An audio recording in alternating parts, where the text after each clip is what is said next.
के 13/11/2024। बाबा बोले, मीठे बच्चे सभी को पहले पहले अलफ का पाठ पक्का कराओ। आप आत्मा भाई भाई हैं। प्रश्न है, किस एक बात में श्रीमत मनुष्य मत के बिल्कुल ही विपरीत है? किस एक बात में जो श्रीमत है वो मनुष्य मत के बिल्कुल विपरीत है? श्रीमत कुछ और कहती है, मनुष्य मत कुछ और कहती है। किस बात में बताओ? आपने सुन लिया है, आपको याद नहीं। मनुष्य मत कहती है हम मोक्ष में चले जाएंगे, और श्रीमत कहती है यह ड्रामा अनादि अविनाशी है, मोक्ष किसी को मिल नहीं सकता। भले कोई कहे यह पार्ट बजाना हमको पसंद नहीं, परंतु इसमें कुछ भी कर नहीं सकते। पार्ट बजाने आना ही है, श्रीमत ही तुम्हें श्रेष्ठ बनाती है। मनुष्य मत तो अनेक प्रकार की है। क्या सुना? मनुष्य मत तो अनेक प्रकार की है। ओम शांति। ओम शांति। अभी यह तो बच्चे जानते हैं कि हम बाबा के सामने बैठे हैं। कहाँ बैठे हो? बाप भी जानते हैं बच्चे हमारे सामने बैठे हैं। यह भी तुम जानते हो बाप हमें शिक्षा देते हैं जो फिर औरों को देनी है। पहले पहले तो बाप का ही परिचय देना है, क्योंकि सभी बाप को और बाप की शिक्षा को भूले हुए हैं। अभी जो बाप पढ़ाते हैं यह पढ़ाई फिर 5000 वर्ष बाद मिलेगी। यह ज्ञान और कोई को है नहीं। मुख्य हुआ बाप का परिचय, फिर यह सब समझाना है। हम सब भाई भाई हैं। सारी दुनिया की जो सभी आत्माएं हैं सब आपस में भाई भाई हैं। सभी अपना मिला हुआ पार्ट इस शरीर द्वारा बजा रहे हैं। अभी तो बाप आए हैं नई दुनिया में ले जाने के लिए, जिसको स्वर्ग कहा जाता है, परंतु अभी हम सब भाई पतित हैं, एक भी पावन नहीं। सभी पतितों को पावन बनाने वाला एक ही बाप है। यह है ही पतित विकारी रावण की दुनिया। रावण का अर्थ ही है 5 विकार नर में, 5 विकार स्त्री में। बाप बहुत सिंपल रीति समझाते हैं। तुम भी ऐसे समझा सकते हो। तो पहले पहले यह समझाओ कि हम आत्माओं का वह बाप है। सभी ब्रदर्स हैं। पूछो यह ठीक है? लिखो हम सब भाई भाई हैं। हमारा बाप भी एक है। हम सब सोल का वह सुप्रीम सोल, उनको फादर कहा जाता है। यह पक्का बुद्धि में बिठाओ तो सर्वव्यापी आदि की कीचड़ पट्टी निकल जाएगी। अलफ पहले पढ़ाना है। बोलो यह पहले अच्छी रीति बैठ लिखो। आगे सर्वव्यापी कहता था, अब समझता हूँ सर्वव्यापी नहीं है। क्या सुना? हम सब भाई भाई हैं। सब आत्माएं कहती हैं गॉड फादर, परम पिता परमात्मा अल्लाह। पहले तो यह निश्चय बिठाना है कि हम आत्मा हैं, परमात्मा नहीं है। ना हमारे में परमात्मा है, सभी में आत्मा व्यापक है। आत्मा शरीर के आधार से पाठ बजाती है, यह पक्का करो। अच्छा, फिर वह बाप सृष्टि चक्र के आदि मध्य अंत का ज्ञान सुनाते हैं। बाप ही टीचर के रूप में बैठ समझाते हैं। लाखों वर्ष की तो बात ही नहीं। यह चक्र अनादि बना बनाया है। इक्वल कैसे है इसको जानना पड़े। सतयुग त्रेता पास्ट हुआ, नोट करो। उनको कहा जाता है स्वर्ग और सेमी स्वर्ग। वहाँ देवी देवताओं का राज्य चलता है। सतयुग में है 16 कला। सतयुग में है 16 कला। आज भी कोई बात हमें कहनी हो कि ये बात अच्छी है, हम कहते हैं ये बात 16 आने सच है। तो सतयुग में हम 16 आने संपूर्ण थे। क्या थे? 16 फिर कला 14 हो गई। सतयुग का प्रभाव बहुत भारी है। नाम ही है स्वर्ग।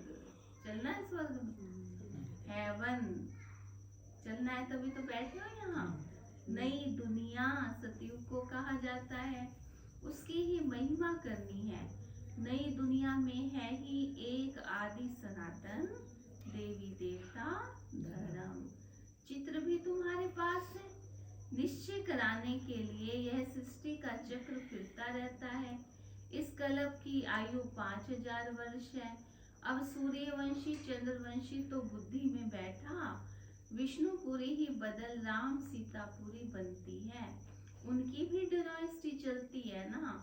2 युग पास्ट हुए, फिर आता है द्वापर युग, रावण का राज्य। देवताएं वाम मार्ग में चले जाते हैं तो विकार का सिस्टम बन जाता है। सतयुग त्रेता में सभी निर्विकारी रहते हैं। एक आदि सनातन देवी देवता धर्म रहता है। चित्र भी दिखाना है और भी समझाना है। बाप हमको टीचर होकर ऐसे पढ़ाते हैं। बाप अपना परिचय खुद ही आकर देते हैं। खुद कहते हैं मैं आता हूँ पतितों को पावन बनाने के लिए। तो मुझे शरीर जरूर चाहिए, नहीं तो बात कैसे करूं। मैं चैतन्य हूँ, सत्य हूँ और अमर हूँ। मैं चैतन्य हूँ, सत्य हूँ और अमर हूँ। सतो रजो तमो में आत्मा आती है। आत्मा ही पतित, आत्मा ही पावन बनती है। आत्मा में ही सब संस्कार हैं। पास्ट के कर्म विकर्म का संस्कार आत्मा ले आती है। सतयुग में तो विकर्म होता नहीं, कर्म करते हैं, पाठ बजाते हैं, परंतु वह कर्म भी अकर्म बन जाते हैं। गीता में भी अक्षर है, अभी तुम प्रैक्टिकल में समझ रहे हो। जानते हो बाबा आया हुआ है, पुरानी दुनिया को बदल नई दुनिया बना। नई दुनिया कैसी है? पुरानी है। पुराने घर में रहने का मन करता है, नए घर में चलने का ना। बाबा नया घर बना रहे हैं ना, तो उसको ही सतयुग कहा जाता है। सतयुग माना सचखंड। क्या है? ये संसार क्या है? झूठ खंड। ये संसार क्या है? झूठ खंड। और वो क्या है? सचखंड। तो सचखंड में जाने का सबका मन करता है। तो बाबा कहते हैं, बाबा दोनों ही तरफ की बात सुनाते हैं। बाप टीचर ने क्या समझाया? अच्छा बाप है, बाकी है गुरु का कर्तव्य। उनको बुलाया ही है आकर हम पतितों को पावन बनाने के लिए। आत्मा पावन बनती है, फिर शरीर भी पावन मिलता है। जैसे सोना वैसा जेवर। सोना नकली होगा तो जेवर भी, और सोना नकली होगा तो जैसे आत्मा अगर शुद्ध होगी तो उसको शरीर भी पावन मिलेगा। जैसे सोना वैसा जेवर।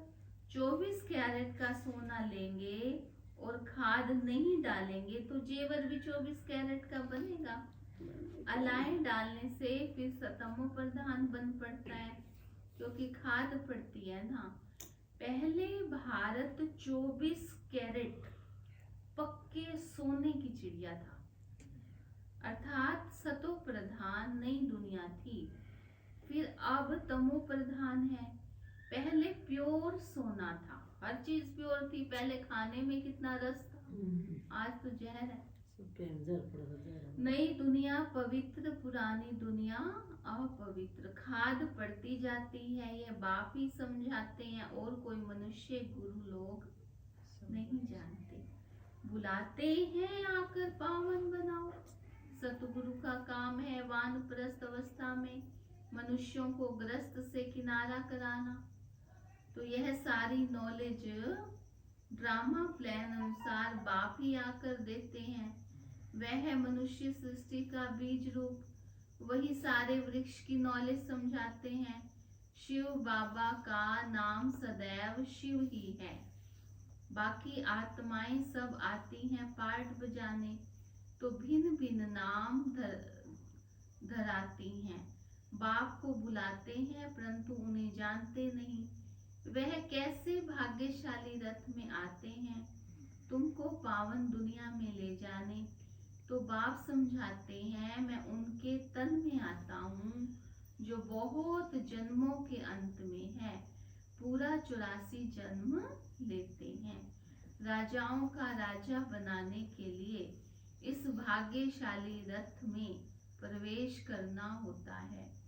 पहले नंबर में है, बताओ कौन है, आप ही बताओ, थोड़ा और आगे बढ़ो। पहले नंबर में है लक्ष्मी नारायण। थोड़ा और सोचो।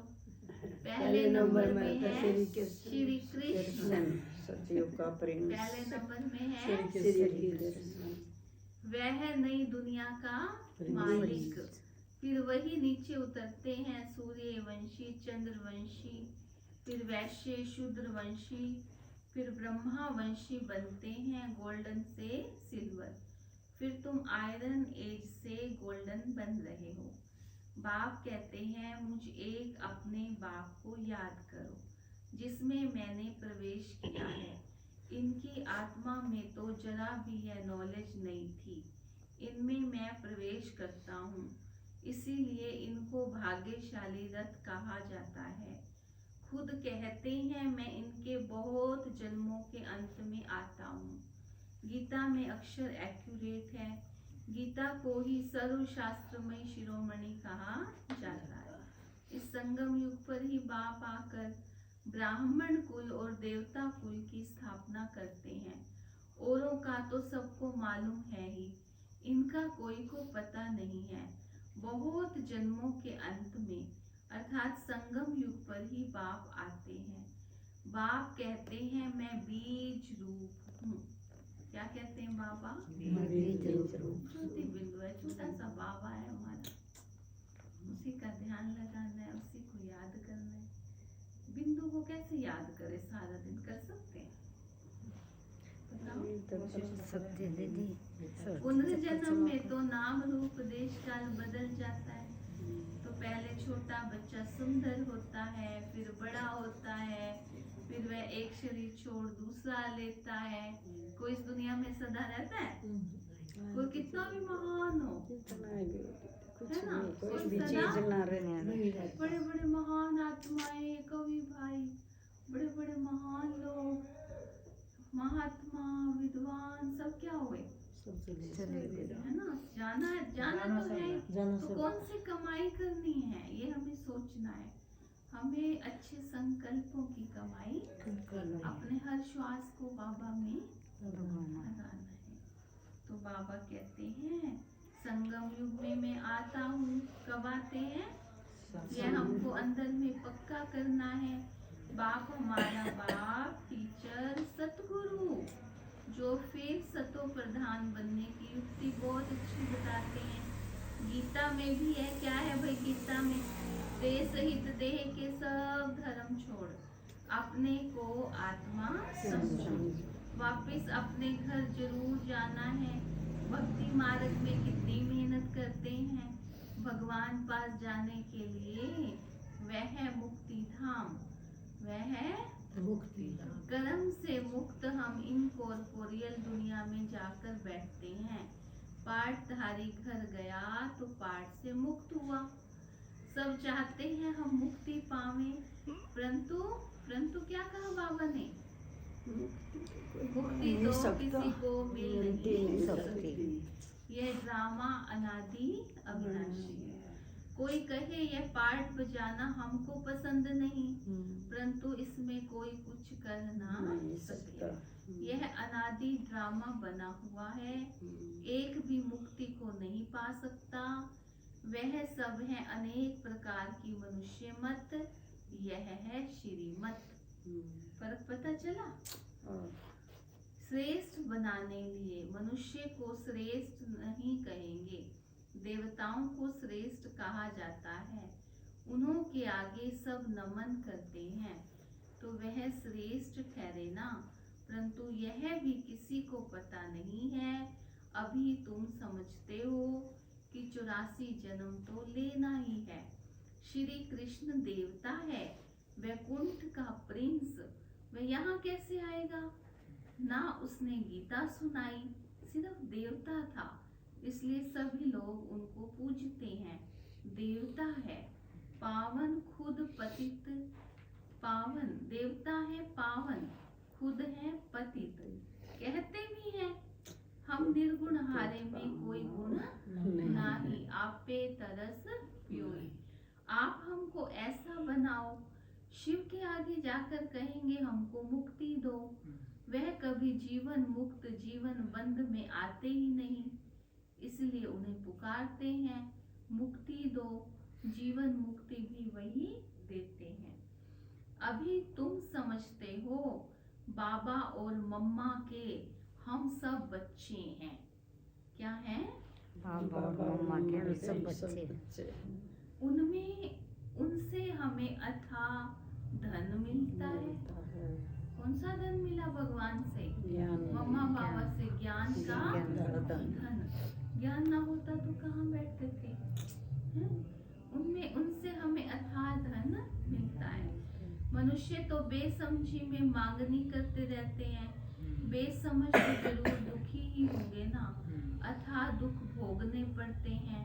तो यह सब बातें बच्चों की बुद्धि में रखनी है। एक बेहद के बाप को ना जानने के कारण कितना आपस में लड़ते रहते हैं, ऑर्फन बन पड़े हैं। वह होते हैं हद के ऑर्फन्स, यह है बेहद के ऑर्फन्स। ऑर्फन्स कहते हैं अनाथ। बाप नई दुनिया स्थापन करते हैं, अभी है ही पतित आत्माओं की पतित दुनिया। पावन दुनिया सतयुग को कहा जाता है, पुरानी दुनिया कलयुग को। तो बुद्धि में यह सब बातें धारण करनी है। पुरानी दुनिया का विनाश हो जाएगा और नई दुनिया में ट्रांसफर हो जाएंगे। अभी हम टेम्परेरी संगम युग पर खड़े हैं। पुरानी दुनिया से नई बन रही है। क्या सुना? पुरानी दुनिया से नई बन रही है। नई बन रही है ना। अभी नई किसी का मकान आधा पड़ा है, किसी का पूरा हो गया सतयुग का, है ना। पूरा बने तो जाएंगे।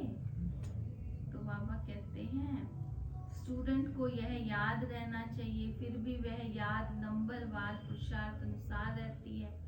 बाप भी नंबरवार पुरुषार्थ अनुसार याद प्यार देते हैं। अच्छा पढ़ने वाले को टीचर जरूर प्यार जास्ती करेगा। क्या सुना? अच्छा पढ़ने वाले को टीचर जरूर प्यार कितना अंतर पड़ जाता है। अब बाप तो समझाते रहते हैं, बच्चों को धारणा करनी है एक बाप के सिवाय और कोई तरफ बुद्धि ना जाए। किस बात का ध्यान रखना है? सारे बोलो, किस बात का ध्यान रखना है? बच्चों को कोई ना बुद्धि एक बाप के सिवाय दूसरी तरफ बुद्धि ना जाए। सारे बोलो, एक बाप के सिवाय दूसरी तरफ बुद्धि ना जाए। ये बात आपने दिन में 10 बार लिखनी है। एक बाप की याद तरफ रखना। ध्यान रहे, एक दूसरी बाप के तरफ सिवाय दूसरी कहीं तरफ और बुद्धि ना जाए। जाएगी। आप बैठोगे बाबा को याद करने, तो बाप को याद नहीं करेंगे तो पाप कैसे कटेंगे? माया घड़ी घड़ी तुम्हारा बुद्धि योग तोड़ देती है। माया बहुत धोखा देती है। अमृत वेले याद करने बैठो, मच्छर एक आ जाएगा, वो मच्छर माया कर सिर में दर्द हो जाएगा। आज मैं यहाँ योग नहीं करती, आज तो मैं सो रही हूँ। कौन आया? माया आई। तो बाबा कहते हैं ये सब धोखा देते हैं। क्यों? भगवान ने शक्तियाँ देनी है, वरदान देना है, भगवान ने ज्ञान देना है, बाबा ने बख्शा देना है, और उधर से माया नट है बाबा ने बुद्धि खींचनी होती है अमृत वेला, माया और तेन बाबा पास हो ने जा। शक्ति देनी होती है, बाबा ने पाप काटने होते हैं, कारीगर को काम करने नहीं देती माया। तो बाबा कहते हैं माया क्या करती है, अपना काम कर जाती है, धोखा देती है ऐसा या नहीं। बाबा मिसाल देते हैं, भक्ति मार्ग में हम लक्ष्मी की बहुत पूजा करते थे। चित्र में देखा लक्ष्मी पांव दबा रही है, ब्रह्मा बाबा ने चित्र देखा तो उसे मुक्त करा दिया। उसकी याद में बैठते, जब बुद्धि इधर उधर जाती थी तो अपने को थप्पड़ मारते थे। भक्ति में भी बुद्धि और तरफ क्यों जाए। आखिरी विनाश भी देखा, स्थापना भी देखी, साक्षात्कार की आश पूरी हुई, समझा। बाबा अपना अनुभव सुना रहे हैं, मैंने समझा अब यह नई दुनिया आती है, हम यह बनेंगे, बाकी यह पुरानी दुनिया तो विनाश हो जाएगी, पक्का निश्चय हो गया। अपनी राजधानी का भी साक्षात्कार हुआ, तो बाकी इस रावण के राज्य को क्या करेंगे, जबकि स्वर्ग की राजाई मिलती है। यह हुई ईश्वरीय बुद्धि, यह हुई ईश्वर ने प्रवेश कर यह बुद्धि चलाई। अच्छा, ज्ञान कलश तो माताओं को रख दिया, ज्ञान का कलश तो ज्ञान कलश तो माताओं को दे दिया, तो माताओं को ही सब कुछ दे दिया। बाबा यज्ञ की सारी जिम्मेवारी किसको देता है, माताओं को देता है ना। तुम कारोबार संभालो, दुनिया की नौकरी बहुत की, आपको किसकी नौकरी करनी है, बाबा की नौकरी। इसमें बहुत फायदा है। कहते हैं ना, शिव बाबा तेरी नौकरी सबसे बढ़िया है, सबसे अच्छी है। तो बाबा कहते हैं माताओं को ही सब कुछ दे दिया, तुम कारोबार संभालो, सबको सिखाओ। सिखाते सिखाते यहाँ तक आ गए, एक दो को सुनाते सुनाते देखो अब कितने हो गए। आत्मा पवित्र होती जाती है, फिर आत्मा को शरीर भी पवित्र चाहिए, समझते भी हैं, फिर भी माया भुला देती है। तुम कहते हो 7 रोज पढ़ो, तो कहते हैं कल से आएंगे। फिर दूसरे दिन माया गुम कर देती है, आते ही नहीं। भगवान पढ़ाते हैं और भगवान से नहीं आकर पढ़ते हैं, कहते हैं हाँ हाँ जरूर आएंगे। क्या कहते हैं, हाँ हाँ जरूर आएंगे, परंतु माया आने नहीं देती, रेगुलर तो बिल्कुल नहीं आने देती। अब बाबा कहते हैं इसमें मेहनत है, इसमें कलब कलब की बाजी है, जिसने कमाई कर ली बाकी कहते हैं ना, राम नाम की लूट पड़ी, लूट सके तो लूट, अंतकाल पछताएगा जब प्राण जाएंगे छूट। तो बाबा कहते हैं, फिर कहते हैं अच्छा आएंगे, फिर पुरुषार्थ करेंगे, करना तो पड़ेगा, और कोई हट्टी है नहीं, और कोई दुकान है नहीं। तुम पुरुषार्थ बहुत करते हो, बड़े बड़े म्यूजियम बनाते हो, जिन्होंने कल पहले समझा है वही समझेंगे। विनाश होना है, ये जरूर होना है, विनाश हो भी रहा है, सतयुग की स्थापना भी होनी है। आत्मा पढ़कर फर्स्ट क्लास शरीर लेगी। एम ऑब्जेक्ट यह है ना, ये याद क्यों नहीं करना चाहिए। अभी हम नई दुनिया में जाते हैं अपने पुरुषार्थ अनुसार। अच्छा, मीठे मीठे सिखलते बच्चों पर माता पिता बाप दादा का याद प्यार। गुड मॉर्निंग रूहानी बाप की, रूहानी बच्चों को नमस्ते। हम रूहानी बच्चों की, रूहानी बाप दादा को दिल व जान सिखवा प्रेम से याद प्यार। गुड मॉर्निंग, नमस्ते नमस्ते नमस्ते। ओम शांति। धारणा के लिए मुख्य सार, बुद्धि में सदा रहे। अभी हम थोड़े समय के लिए, अभी हम बुद्धि में रहे, अभी हम थोड़े समय के लिए संगम युग में बैठे हैं। पुरानी दुनिया विनाश होगी, तो हम नई दुनिया में ट्रांसफर हो जाएंगे। इसलिए इससे बुद्धि योग निकाल देना है। दूसरा है, सभी आत्माओं को बाप का परिचय दे कर्म अकर्म विकर्म की गुह्य गति सुनानी है। पहले अलफ का ही पाठ पक्का कराना है। आज का वरदान, श्रेष्ठ प्राप्तियों के प्रत्यक्ष फल द्वारा सदा खुशहाल रहने वाले एवर हेल्दी भव। श्रेष्ठ प्राप्तियों के प्रत्यक्ष फल द्वारा सदा खुशहाल रहने वाले एवर हेल्दी भव।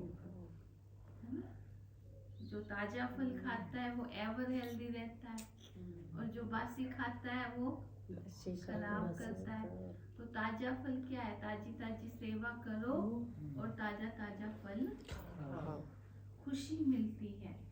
संगम युग पर अभी अभी किया और अभी अभी श्रेष्ठ प्राप्ति की अनुभूति हुई, यही है प्रत्यक्ष फल।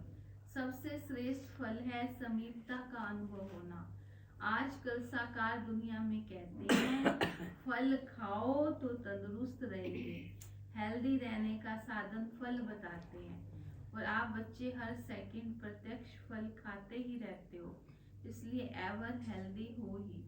यदि आपसे कोई पूछे कि आपका क्या हाल चाल है, तो बोलो कि फरिश्तों की चाल है और खुशहाल है। क्या बोलना है? फरिश्तों के चाल और खुश। स्लोगन ध्यान से सुनना। सर्व की दुआओं के खजाने से संपन्न बनो। सर्व की दुआओं के दुआओं के खजाने से संपन्न बनो, तो पुरुषार्थ में मेहनत नहीं करनी पड़ेगी, है ना। सर्व की दुआओं के खजाने से संपन्न बनो, तो पुरुषार्थ में मेहनत नहीं करनी पड़ेगी। ओम शांति। ओम शांति।